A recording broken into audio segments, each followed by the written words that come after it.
আত্মস্বীকৃত এই মানুষরূপী জানোয়ারটার কী শাস্তি হওয়া উচিত তা একবারের জন্য ওই শিশুটির বাবা মার হাতে বিচারের ক্ষমতা তুলে দেওয়া হয়। তারাই বা বিচার করে চোখ দিয়ে জল চলে আসে। এমন নৃশংস ঘটনা কেন আমরা বারবার দেখছি? আমাদের প্রচলিত আইনে একটি বিচার হতে যুগ থেকে যুগান্তরে চলে যায়, মানুষ সব কিছু ভুলে যায়।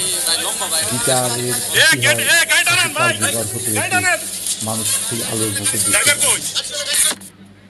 প্রয়োজন নতুন আইন, 10 থেকে 15-20 দিনের ভিতরে এই ধরনের আত্মস্বীকৃত অপরাধীর ফাঁসি হয়ে যাওয়া।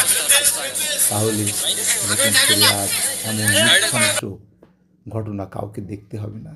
কী অপরাধ করেছিল এই ছোট্ট শিশুটি, যাকে না ফুটতে অকালে ঝরে যেতে হলো?